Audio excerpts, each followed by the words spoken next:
Malam itu, langit di atas desa kecil di kaki Gunung Merapi tampak lebih gelap dari biasanya. Awan tebal menutupi bulan purnama. Hanya sesekali sinarnya muncul melalui celah-celah awan, menciptakan bayangan-bayangan aneh di sekitar rumah-rumah penduduk. Angin dingin berhembus pelan, membawa aroma tanah basah dan dedaunan yang mulai membusuk. Suara jangkrik terdengar samar-samar, bersautan dengan lolongan anjing liar yang entah dari mana datangnya. Namun, malam itu bukanlah malam biasa bagi Pak Tono. Di depan rumah sederhana yang dindingnya terbuat dari anyaman bambu, Pak Tono duduk termenung di atas sebuah bangku kayu reot. Tangannya yang kasar karena bertahun-tahun bekerja di sawah memegang sebuah cangkir keramik retak yang sudah hampir kosong. Di dalam tungku kecil di sampingnya, api menyala-nyala kecil, memberikan sedikit kehangatan di tengah dinginnya angin malam. Mata Pak Tono kosong, menatap kobaran api itu seolah-olah ia sedang berbicara dengan sosok makhluk yang tak kasat mata. Sudah berbulan-bulan hidupnya menjadi mimpi buruk. Sawah-sawahnya gagal panen karena musim kemarau yang berkepanjangan. Hujan yang seharusnya datang pada waktunya malah absen, membuat tanah-tanahnya kering dan retak seperti kulit ular yang baru berganti sisik. Hutang-hutangnya semakin menumpuk kepada para tengkulak desa yang tidak segan-segan menagih dengan keras. Bahkan beberapa minggu lalu, salah satu dari mereka datang ke rumahnya dengan muka bengis, mengancam akan menyita semua ladangnya jika Pak Tono tidak bisa melunasi utangnya dalam waktu dekat. Pikiran Pak Tono dipenuhi oleh kecemasan. Ia tidak tahu lagi harus berbuat apa. Anak-anaknya kelaparan, istrinya, Bu Siti, sudah sehari-hari hanya memasak sayur bening tanpa garam karena tidak ada uang untuk membeli bahan makanan lain. Tiap kali ia mendapat tangisan anak-anaknya yang meminta nasi, hatinya seperti ditusuk-tusuk.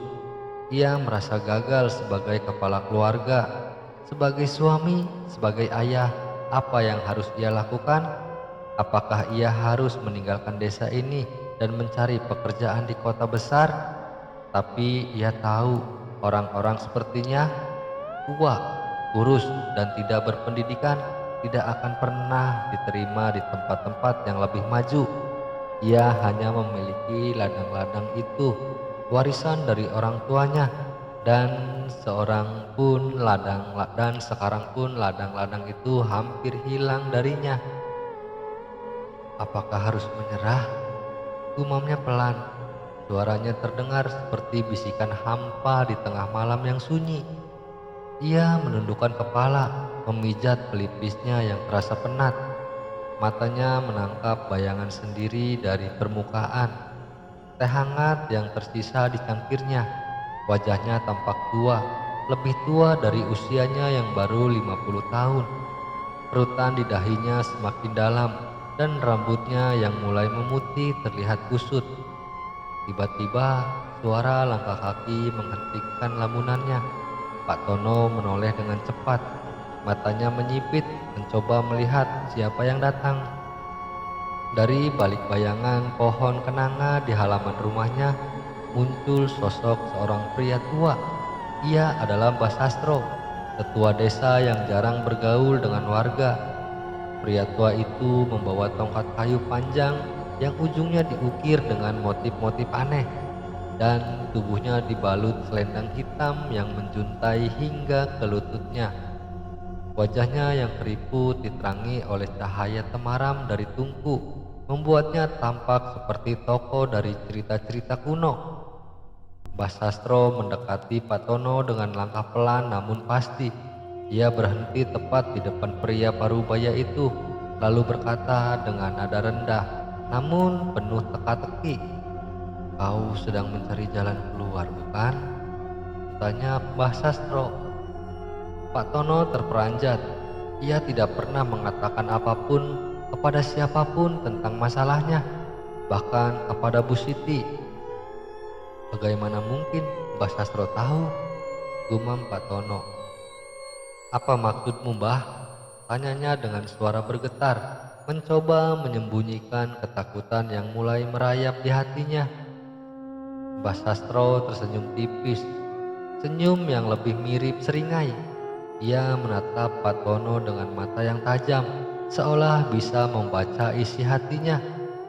Ada sebuah cara, tapi apakah kau siap membayar harganya? Ujar Mbah Sastro. Pak Tono terdiam, pikirannya mulai berputar-putar. Apa yang dimaksud Mbah Sastro dengan harga? Apakah ia sedang berbicara tentang sesuatu yang gaib? Tentang pesugihan? Pak Tono tak pernah mendengar cerita-cerita tentang pesugihan dari tetua-tetua desa, tentang bagaimana orang-orang yang putus asa bisa mendapatkan kekayaan secara instan dengan meminta bantuan makhluk gaib. Namun, setiap cerita itu selalu berakhir tragis. Ada yang kehilangan nyawa, ada yang kehilangan keluarga, bahkan ada yang akhirnya hilang tanpa jejak. Apa? Apa harga yang harus kubayar, Mbah? Tanya Pak Tono ragu-ragu. Suaranya bergetar seperti daun yang diterpa angin. Mbah Sastro tidak langsung menjawab. Ia menunduk sejenak, seolah mempertimbangkan sesuatu.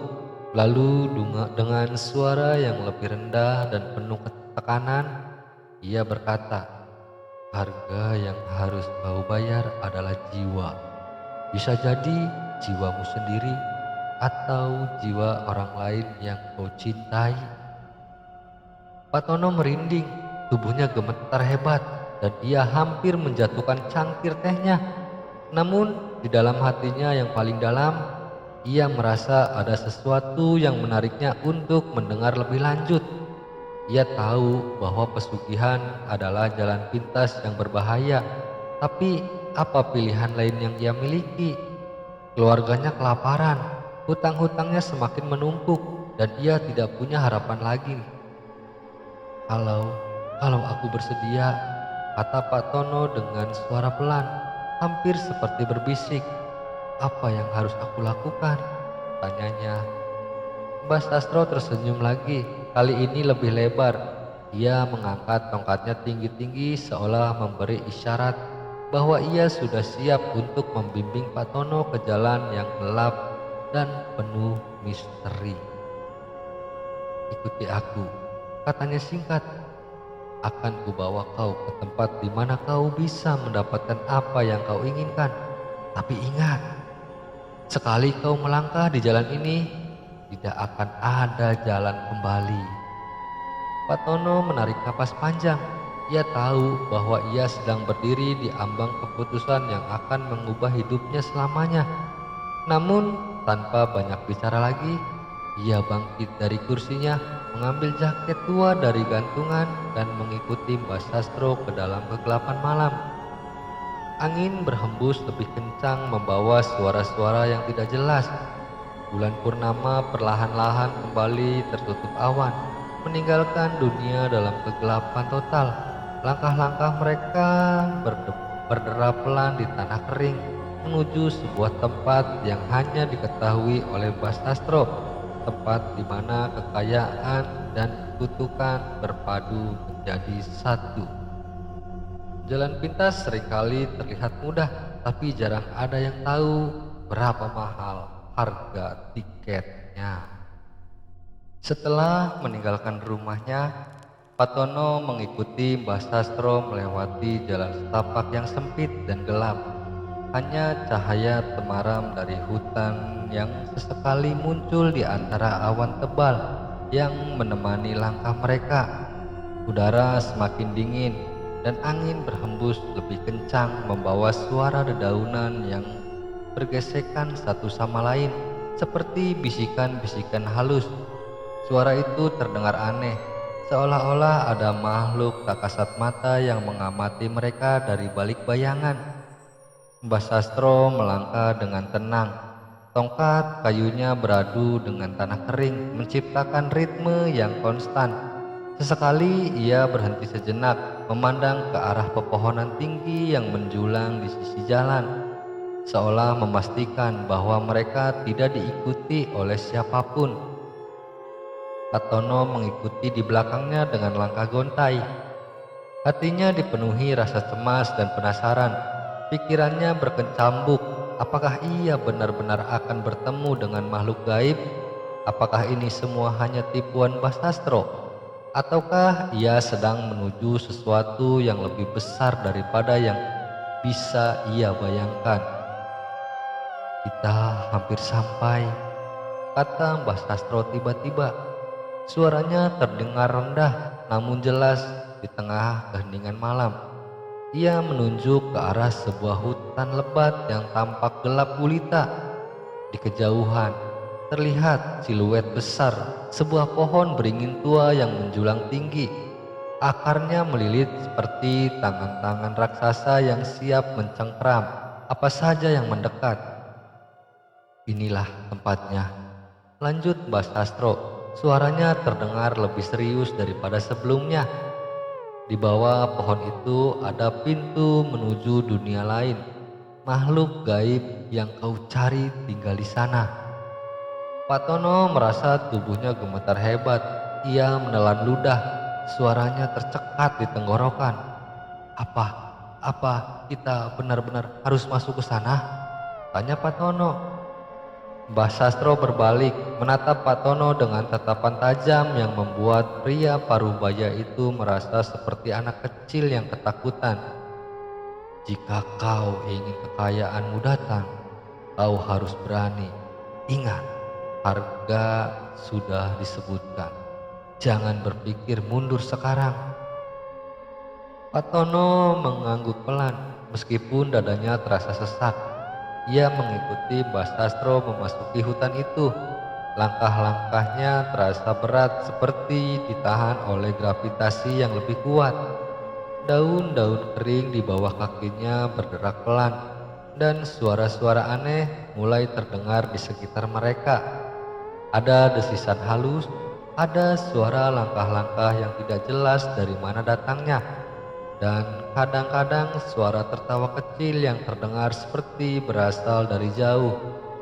Setelah beberapa saat, mereka tiba di bawah pohon beringin itu. Pohon itu tampak lebih besar daripada yang terlihat dari kejauhan. Akar-akarnya yang besar dan berliku-liku seperti labirin dan cabang-cabangnya menjulur ke segala arah, menciptakan atap alami yang menutupi sinar bulan. Di bawah pohon itu, udara terasa lebih dingin dan aroma tanah basah serta daun membusuk semakin menyengat. Mbah Sastro meletakkan tangannya di tanah, lalu mengeluarkan sebuah kotak kecil dari balik selendang hitamnya. Dari dalam kotak itu, ia mengambil sesaji, sepiring nasi kuning yang dibentuk kerucut, kepala ayam hitam yang sudah matang, dan beberapa kuntum bunga melati yang masih segar. Ia meletakkan sesaji itu di bawah salah satu akar besar pohon beringin, lalu mulai membacakan mantra-mantra dalam bahasa Jawa kuno yang sulit dimengerti. Mantra itu terdengar seperti lagu tanpa nada dengan irama yang berubah-ubah. Setiap kata yang keluar dari mulut Mbah Sastro terdengar berat, seolah membawa beban magic yang tidak terlihat. Saat mantra itu mulai mengalun, suasana di sekitar mereka berubah drastis. Udara yang tadinya dingin tiba-tiba terasa lebih berat, seperti ada tekanan yang tak terlihat. Angin berhenti bergerak, dan daun-daun di pohon beringin itu juga ikut diam, seolah menahan napas. Tiba-tiba suara halus namun menusuk terdengar dari balik pohon. Suara itu seperti bisikan yang datang dari kejauhan, tetapi juga terasa begitu dekat, seolah-olah langsung berbisik di telinga Pak Tono. Siapa yang berani memanggilku? Kata suara itu, getarannya terasa menggema di seluruh hutan. Pak Tono terlonjak kaget, tubuhnya gemetar hebat, dan ia hampir tidak bisa berdiri tegak. Ia menoleh ke arah Mbah Sastro, tetapi dukun tua itu hanya memberi isyarat agar ia maju ke depan. Aku yang memanggil Anda, Nyai," kata Patono dengan suara bergetar, nyaris seperti bisikan. Ia berusaha menahan diri agar tidak lari, tetapi kakinya terasa lemas. "Aku membutuhkan kekayaan untuk keluargaku. Aku bersedia membayar harganya." Suara itu tertawa pelan, tawa yang terdengar seperti gema dari ujung jurang yang dalam. "Baiklah manusia, aku akan memberimu apa yang kau inginkan. Namun, ingatlah baik-baik, setiap kekayaan yang kuberikan berasal dari darah dan air mata. Kekayaan itu bukan milikmu sepenuhnya. Itu pinjaman yang harus kau bayar dengan harga yang telah disepakati. Jika kau melanggar aturanku, kutukanku akan datang lebih cepat dari yang kau bayangkan." Patono menelan ludah keras-keras, matanya berkaca-kaca, tapi ia berusaha untuk tetap tegar. Aku mengerti, Nyai. Aku bersedia membayar harganya." Suara itu terdiam sejenak, seolah mempertimbangkan jawaban Pak Tono. Lalu dengan nada dingin dan penuh otoritas, ia berkata, "Baiklah, ambillah kekayaan itu, nikmatilah hidupmu, tapi jangan lupa janjimu. Ketika waktunya tiba, aku akan datang untuk mengambil apa yang menjadi hakku." Setelah itu suara itu menghilang. Udara yang tadinya berat tiba-tiba terasa lebih ringan dan angin kembali berhembus pelan. Daun-daun di pohon beringin mulai bergerak lagi, seolah-olah tidak ada yang terjadi. Mbah Sastro mengangkat tongkatnya lalu menepuk pundak Pak Tono.